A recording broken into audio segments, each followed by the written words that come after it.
a Playlyst original.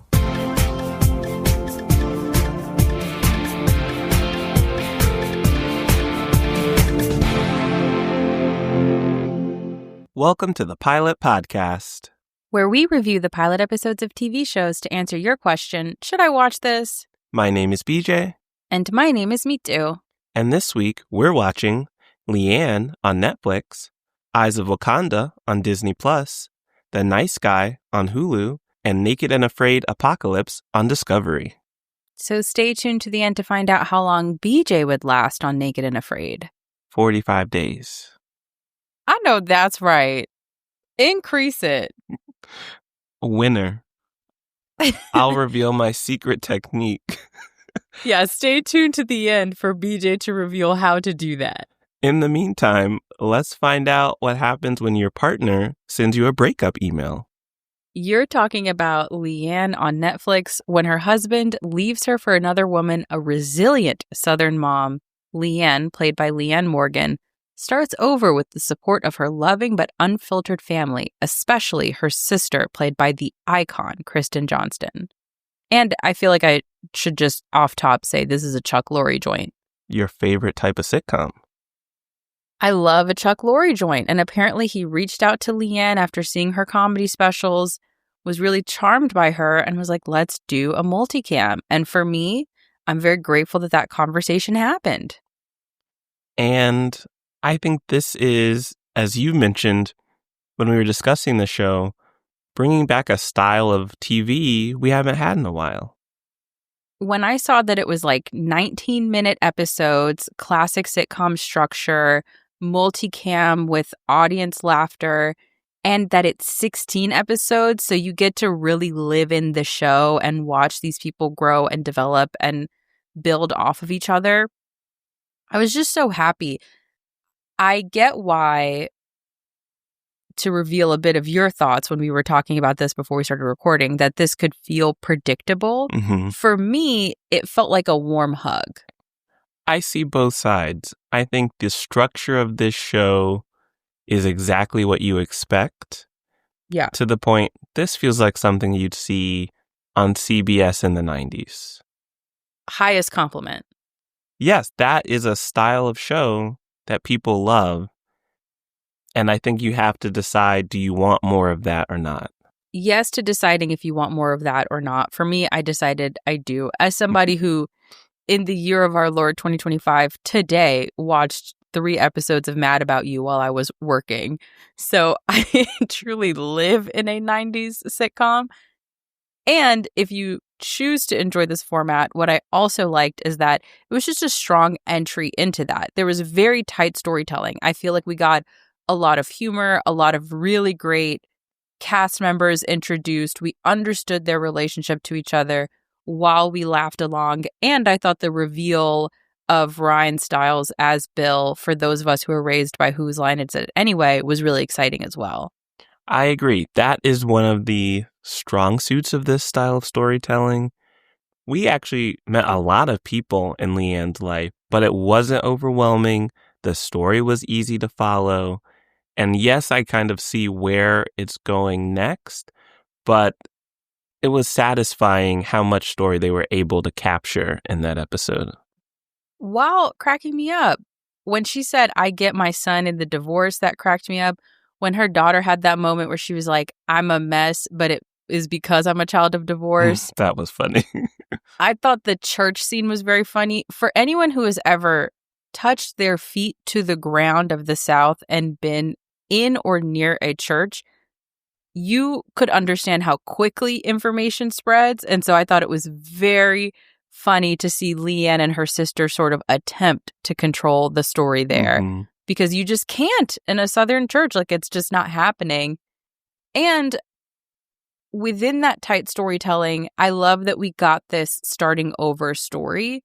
It felt very meta, like Leanne Morgan got a late start in her career, or not even a late start. It's just that she started comedy older than what we're accustomed to with like these 19-year-old comedians now kind of blowing up on social media, for example. Mm-hmm. And so she started later because she focused on raising her kids and building her home. And now that she is settled, she's going out into comedy.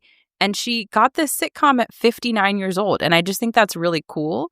And I like seeing that within the character of Leanne as well. I love that the theme of the show is like, this stinks, but it's not about, what is the phrase? Like, it's not about how you fall down. It's about how you get back up. Like, it felt like that with Leanne. So it was just also something that made me smile while I watched it.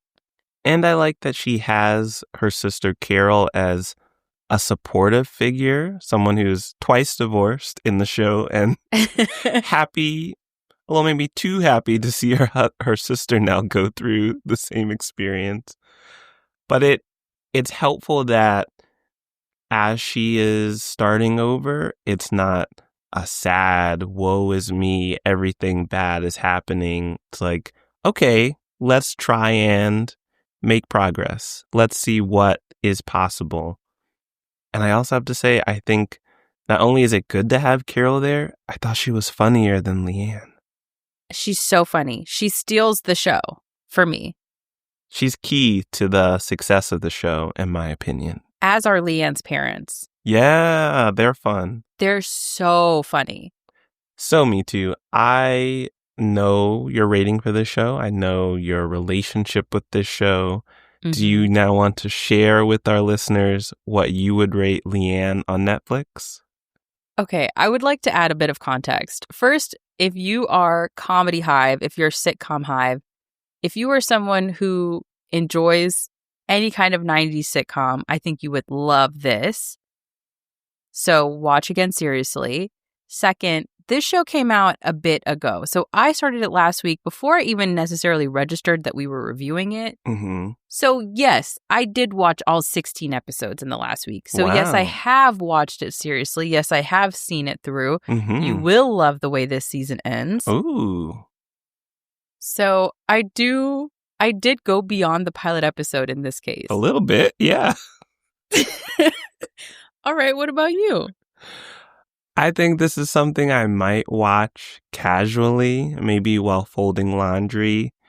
It's short, tight episodes, and I think it fits in well when you just want a little bit of entertainment because you don't have to commit to too much story at once. That's true. This would also be a perfect lunch show if you're someone who needs something to watch, because it really is under 21 minutes for each episode for the most part, I think. So you really could do it on a lunch break. Fits into your standard 30-minute lunch break. Shout out. All right, Beach. Well, why don't you take us from Knoxville, Tennessee to East Africa? You're talking about Eyes of Wakanda on Disney+. The Hattusaraze Wakandan warriors carry out dangerous missions around the world to retrieve vibranium artifacts throughout history. And in this first episode, we meet former Dora Milaje Noni, voiced by Winnie Harlow, as she's dispatched by her superiors on a mission to hunt down and capture a rogue agent, the Lion, voiced by Cress Williams. The icon. So me too. We're back in the MCU, we're back in Wakanda, and we're seeing what's going on around or adjacent to the Black Panther. How does it feel?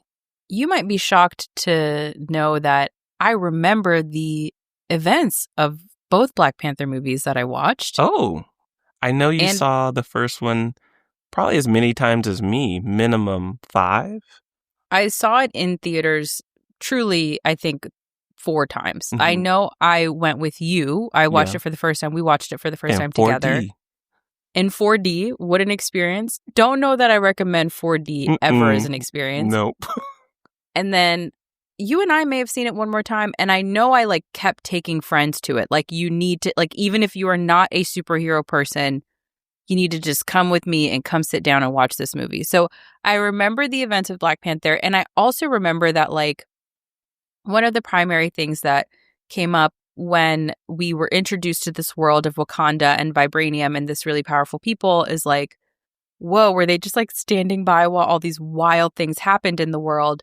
And this story feels like almost a way to build that lore of, all right, here's kind of where we sat in history with them going to find these vibranium artifacts. And I would say perhaps related to that this is much darker and more violent than I expected. I giggled through the Black Panther movies, even though they were very serious. I didn't really find myself giggling in this one. Right. The movies definitely had a balance of some funny, heartwarming scenes along with the serious, darker moments. While this show stays serious, stays a bit darker, really cool action scenes, but overall, it's quite violent. I read that the creator of the show was, now I'm struggling to remember, but he was like a storyboard artist or illustrator or something for a lot of Marvel projects. And that really shines through the way that they illustrated the action scenes, the way that they put together the show generally, but specifically the action scenes was so beautiful, so engaging. So it was exciting. I don't want it to feel as though I was bored. Like I don't need to laugh to be engaged. I'm just accustomed to, in these stories from Marvel, the way that you let out some of the tension in the room is typically humor. And that's not what we got in this one. We just got really deep into the lore. And this was, I think, about 30 minutes of storytelling, and it truly felt like all buildup. Yes, and I think what you were feeling when you watched it is that this is only an A plot. There's no B plot for us to take a break and focus on. It's really about Noni on this mission and trying to stop the lion. That's it. Which is interesting and entertaining. Yeah, I like that she was not a good Dora Milaje because she's not great at following instructions. But she also is like, the lion, you're a little too out there for me. I'm going to chart my own path somewhere in between while I do this. I thought that was really interesting. So, yes, the background that they built up was just interesting, but I agree. I think that's what it is. And I couldn't put my finger on it until now, but shout out to your brain. Thank you. It's that there was like no other story. Which I guess props to them for staying focused. It's that Wakandan work ethic. Do you want to stay in the world of Wakanda and watch more episodes of Eyes of Wakanda on Disney Plus? Yes. All the episodes are out, so this is one I will watch again casually. I think if you're not an animated show person, I don't think this is the one that would bring you in. At least not this first episode, I would say, with all of the background. But for me, as someone who's seen Black Panther, the first one several times, and the second one, familiar with the story, I watched the other Marvel show, I'm down for this one too. I think it's interesting to have the historical look at it. I agree. I will watch again seriously because I like when we get to explore not even side characters, but just side stories within a universe we've already seen. Yeah. And I think it's fun that they're fleshing out the world of Wakanda and its history. So how about we go from Wakanda to South Korea? You're talking about The Nice Guy on Hulu. Sok Chol, played by Lee Dong-wook, is the eldest grandson of a 3-generation gangster family who struggles with his work because he's a nice guy. And he crosses paths with aspiring singer Kang Mi-young, played by Lee Sung-kyung. So me too. This was a very different tone after coming from Eyes of Wakanda. Very. There was a lot of humor. Honestly, in times where I was like, this is really dark, this is really bad. And the music is like, like it's like bright and choppy. And it feels like I'm watching the Three Stooges, but I'm really watching the storyline of like a sister who gambled away her home. And you're just like, okay, interesting. Yes, we have a lead character with a gangster family, and he wants to leave. He wants a different career. He wants to be a poet. But and he knows it. I'm sorry. He is interested in alternative careers such as writing. But he can't just step away. And he's also involved in fights. We hear about them. We see them. Yet this is a bright world. Literally. Like, it's literally bright. It feels somewhat surreal. And the topics, though, are tough. Like I briefly said, his oldest sister lost the deed to the family home, Mhm. went into hiding, left her child with her grandparents because of this. Her father, the child's grandfather, may or may not have physically threatened her if she ever came back to the home. His youngest sister is a nurse who's literally fighting to figure out how to get back to the older sister. Unfortunately, each of the fights the youngest sister got into made me laugh more than the one prior. Again, inappropriate, but I just couldn't help it. They edited it so humorously.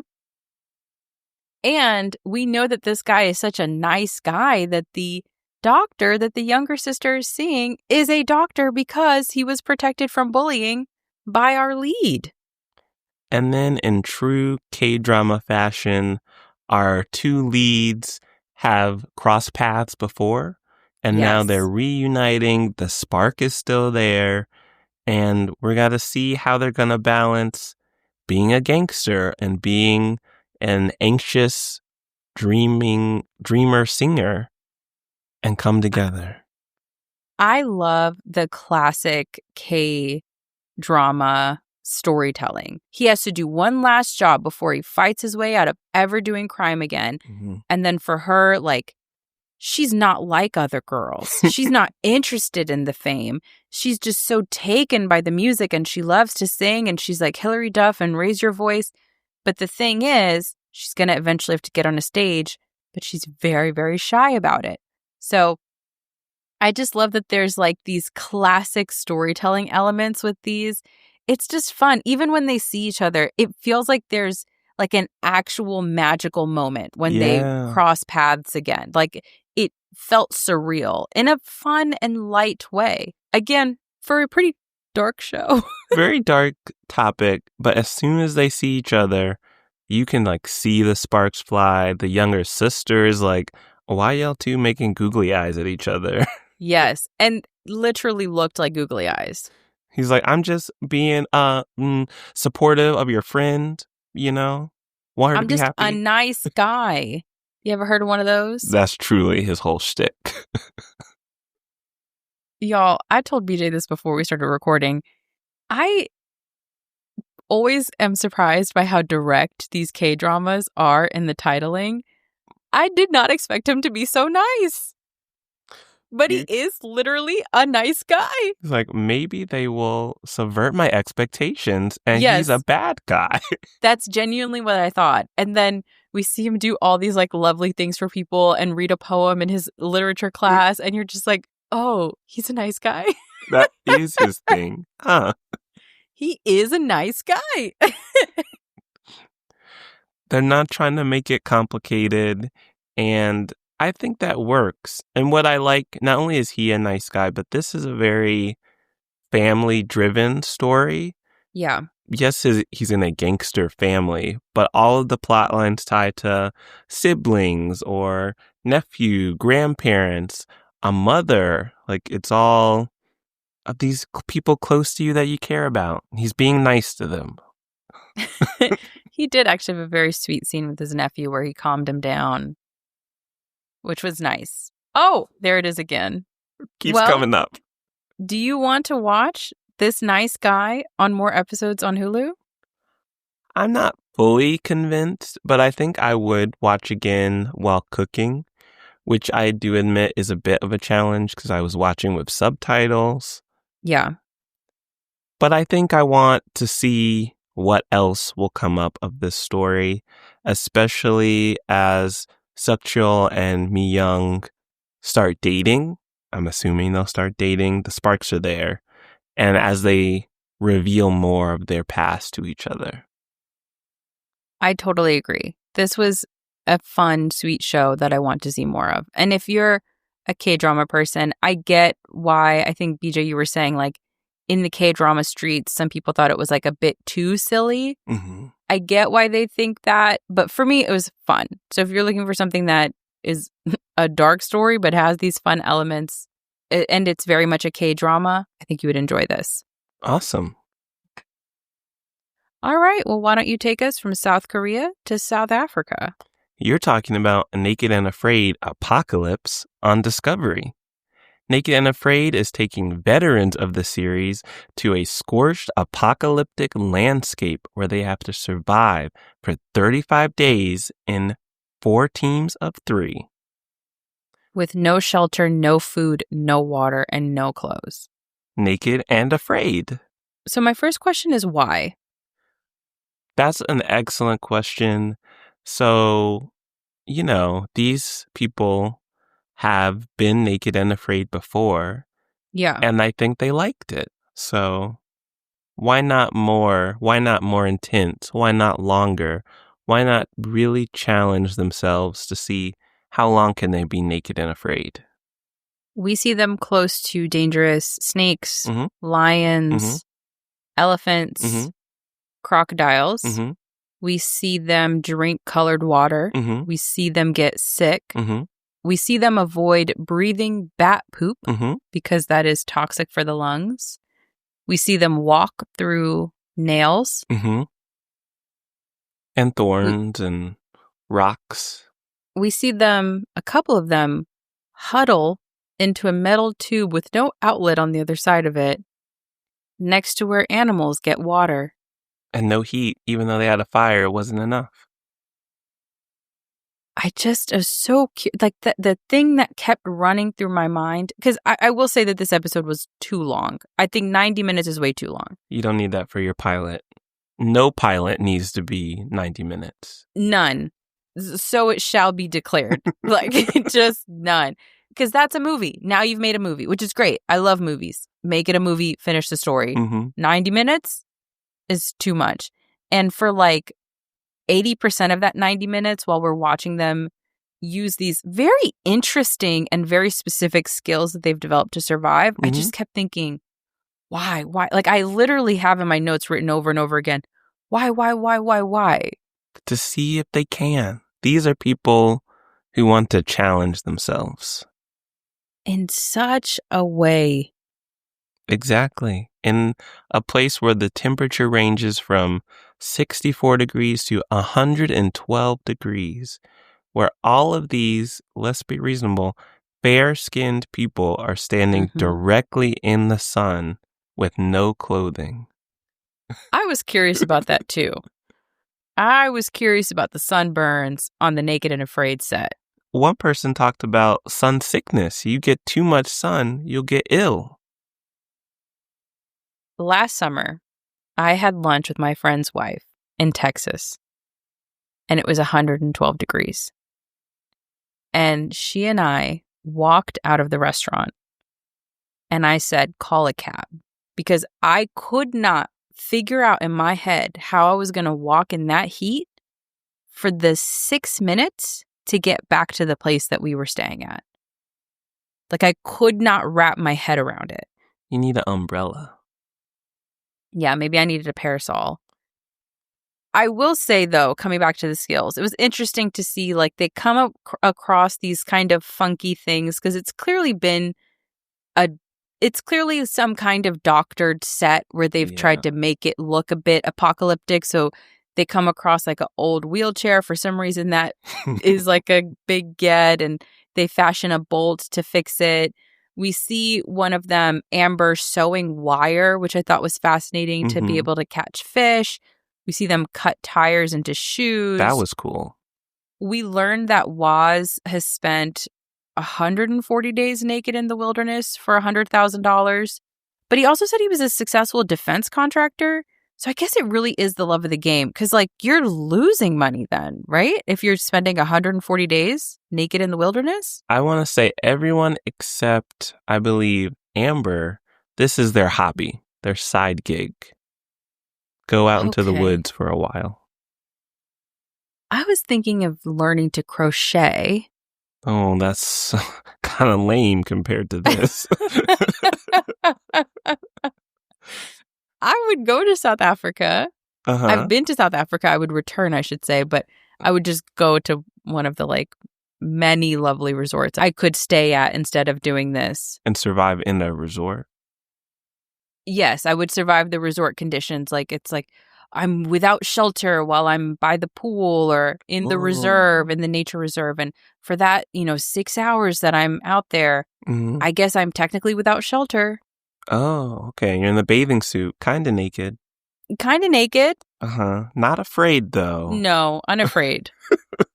It would be called Clothed and Happy. That would be my version of this show. Clothed and fed. Clothed and hydrated. I don't know if that makes for compelling television. It's not compelling television to watch me reapply sunscreen every 2 hours. No. But you know what is compelling?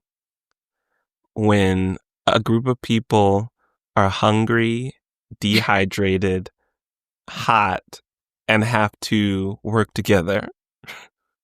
I thought, so let's break this down. We have 2 camps, I would say. Chaos camp and camp that's going swimmingly. Swimmingly camp is Steven, Alexa, Frank, Wes, Miranda, Steve. Not that interesting. Yeah, it's not that interesting. They're navigating conflicts well. Their chief goal is survival. And so they're just figuring it out. Like there's even Wes has a bit of a moment and then he and Miranda sort it. Like they figure it out and they all literally high five after because they go, oh, we just like really want to live. On the other side of that is Waz, Teal, Russell, Amber, Joe, Kel. And I can tell you right now, Joe or Kel is what's going to make it. Like that's not going to be Amber, Joe, Kel for 35 days. Agreed. And I think with Waz, Teal, Russell, I only see Waz and Teal going to the end. Well, you said you would pull a Married to Medicine, which I know you don't know what this is, but on the television show Married to Medicine, which I recommend to anyone, they go on a girls' trip. And these are like doctors and wives of doctors and a couple other folks that go out. And it's like all Black women of a certain age hanging out. And one of them was just cutting up a little bit too much on the trip. And the other women got together. And I've never seen this on any Real Housewives or anything. Maybe it just takes a doctor to do this. They get together and they go, you know what? We had a conversation last night and we think your energy is just not right for this. And they sent her home. And I had never seen someone do this.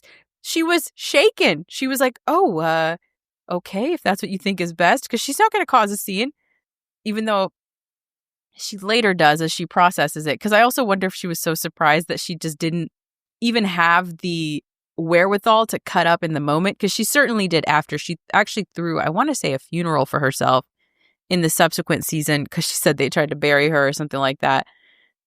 So all that said, they get together and they're like, sis, energy is off. Connection's not there. We're not feeling that sisterhood with you. We will kindly request that you pack your bags and head on back to Georgia. Because I think they were in wine country in California. And that is what you suggested Waz and Teal do. That seems harsh, but I do applaud those women for setting boundaries. Because Russell, he seems to be dealing with some heat exhaustion, dehydration type of situation. He's like feeling dizzy and he's lay down for a bit. Understandable.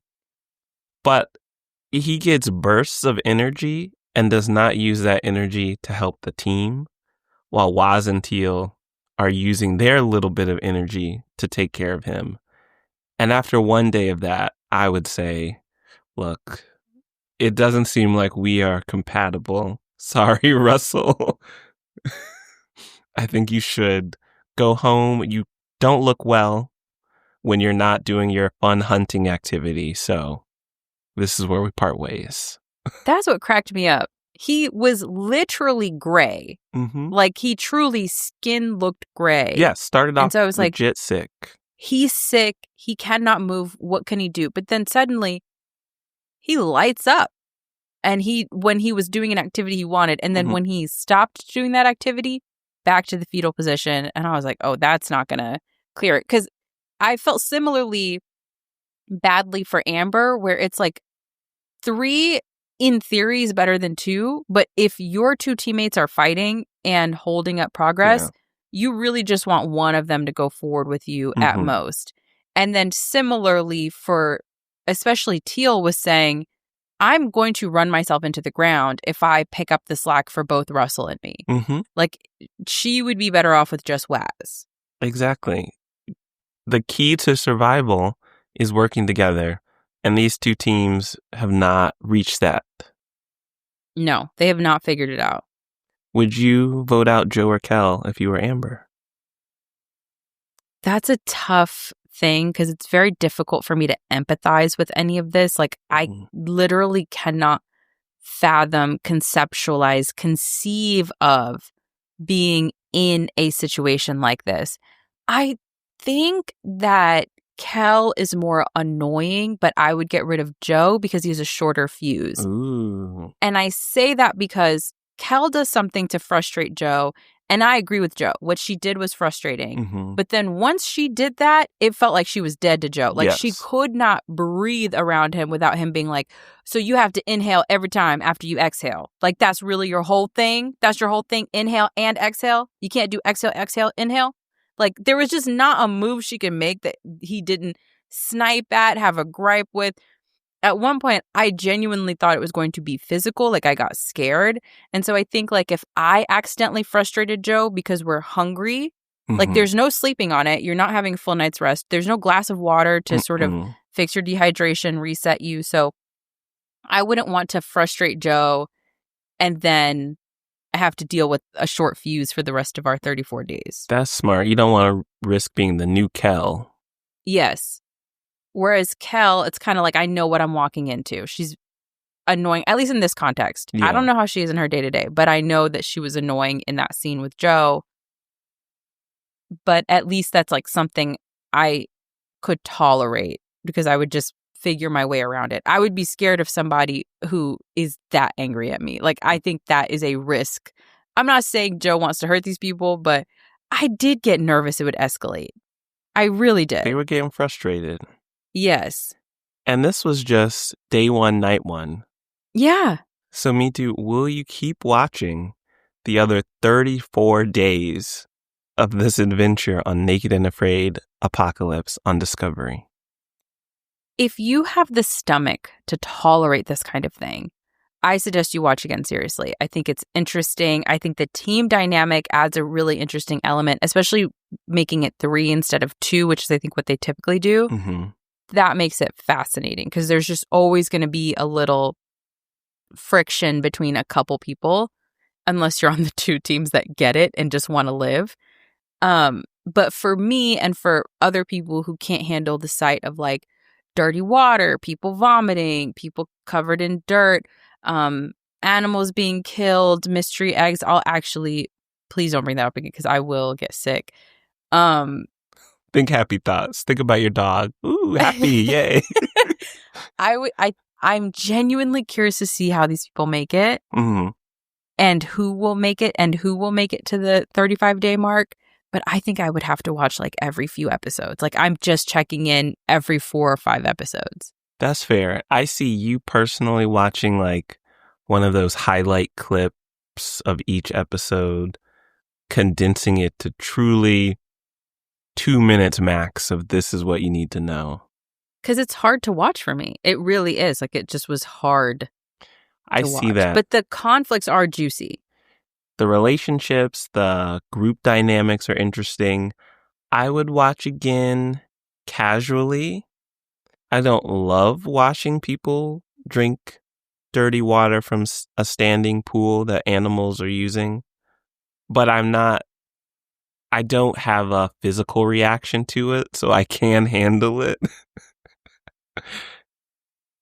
But these episodes are too long. This should be a half-hour show. I agree. That's my biggest gripe. I think at most 42 minutes where it fits within the hour-long block of cable. Okay, do you want to know the secret to surviving 45 days on Naked and Afraid Apocalypse? Yeah. I would be part of the crew. I knew you would say something like that. Okay. Ooh, I could be the medic. Have some Band-Aids ready for people. I couldn't even handle that because they're so stinky when they get close to you, I bet. Like, could you handle it? And, like, a lot of them were bleeding and stuff. Like, you're really going to touch that? Like, so I'm the blood director. mixed with the dirty water. I'm, like, in the hotel room looking at the footage each day. But, like, not there, not outside. Maybe you're even, like, an editor. Like, you're just that much more removed. That's a lot of work. Well, as you know, when we edit these episodes, you sometimes have to replay over and over. Yeah. And that's not as fun. And you were probably watching the unblurred version. Because remember, they're naked. Oh, that's true. Oh, no, thank you. Yeah. I would want to see a more final product. Exactly. Well, if you want to see the final product that is this podcast, head to thepilotpodcast.com and you can follow us on all of your favorite podcast platforms. You can also follow us on social media at The Pilot Pod, and you can send thoughts, feelings, show recommendations, because every other week we do a show recommended by you, our wonderful listeners, to askthepilotpodcast@gmail.com. Thanks for listening. Bye.